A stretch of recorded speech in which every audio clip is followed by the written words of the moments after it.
nombre es Aixa Díaz. Mi nombre es Viviana Valero.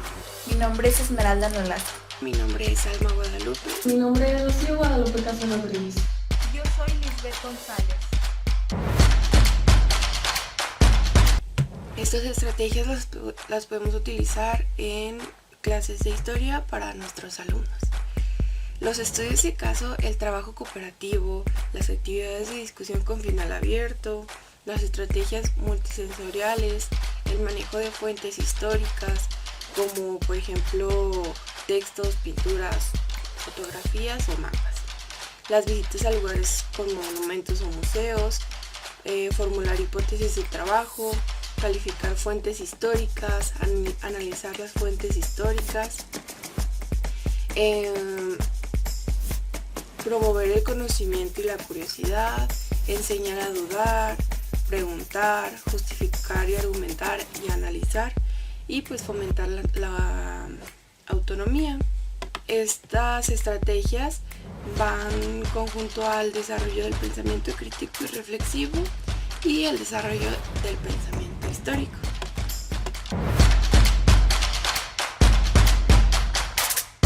El tiempo personal es tiempo individualizado o incomunicable. Depende de sus propias acciones, no es continuo ni constante. Es capaz de concebirse como flujo continuo o abstracto y cuantificable.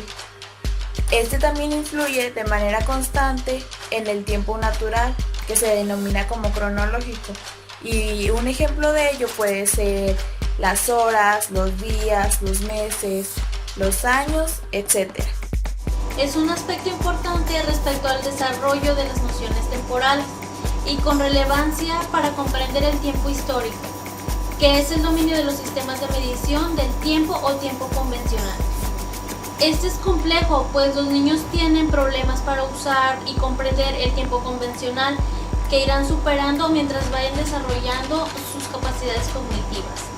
Los niños de 2 o 3 años tienen conocimiento de ciertos ritos temporales, como por ejemplo la alimentación, aseo, etc. Hasta su escolarización formal aprende otros sistemas temporales, como días de la semana, meses del año, etc. Luego a los 7 u 8 años alcanzan un dominio de los sistemas temporales convencionales como el reloj. El tiempo histórico se ocupa de los hechos sociales y la duración en cambios de manera colectiva.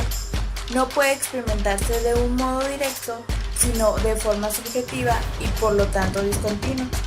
No es posible alcanzar una concepción continua y objetiva del tiempo empleando los bienes culturales, que son los sistemas convencionales y la medición del tiempo, y estos pueden llegar a ser también los problemas matemáticos.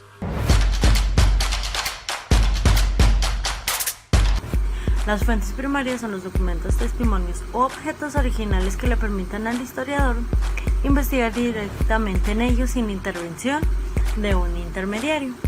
Las fuentes secundarias son los resultados concretos de las fuentes primarias, es decir, libros, ensayos, artículos, biografías, monografías, entre otros. Este tipo de fuentes no son de poco valor, pues son el producto de años de investigación histórica. En la historia, todos los conocimientos históricos necesitan la utilización de fuentes, ya sean documentos, testimonios u objetos.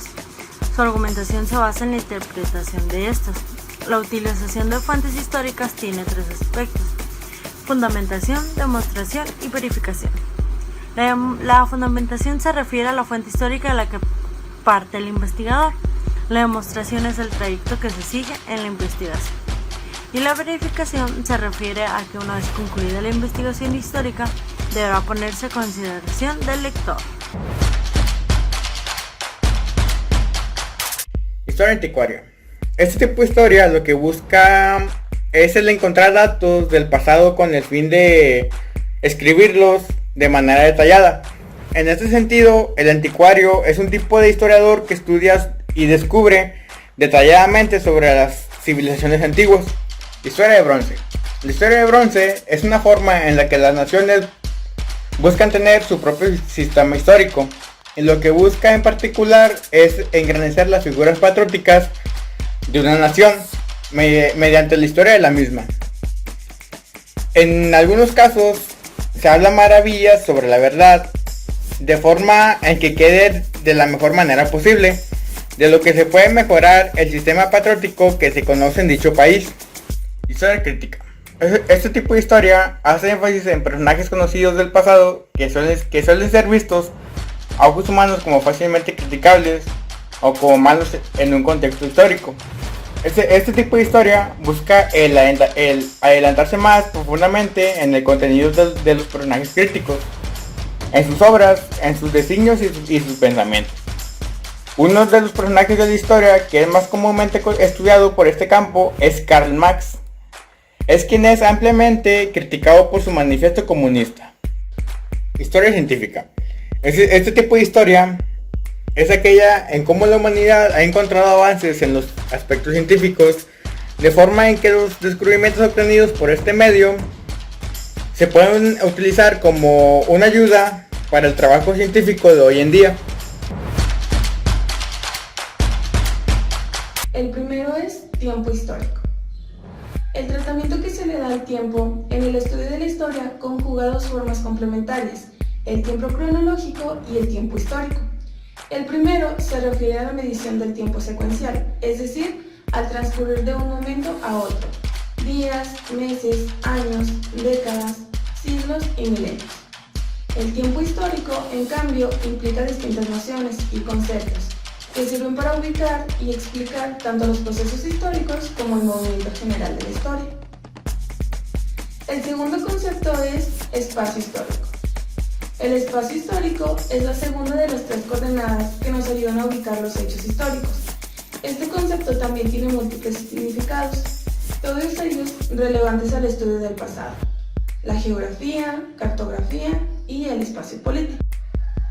El último concepto es sujeto histórico. El sujeto histórico es la tercera coordenada de la historia. Es una coordenada muy importante, pues no hay historia que no haya sido protagonizada por seres humanos y que no haya influido en ellos.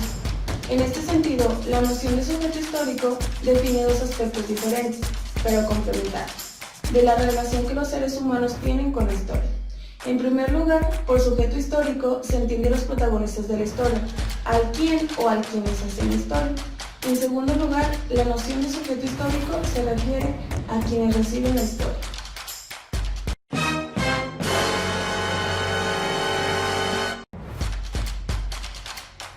Cada una de las actividades realizadas durante el semestre y planteadas en este video han sido de gran aprendizaje para nuestra formación docente, pues es importante conocer distintas estrategias de enseñanza para llevar a cabo la historia y que los niños tengan un aprendizaje significativo. Para enseñar historia es muy importante tener sustentos teóricos de cómo enseñarla y así tener resultados favorables en la educación básica, conociendo los tiempos de la historia, en qué consiste, cómo se clasifican y todo lo que conlleva.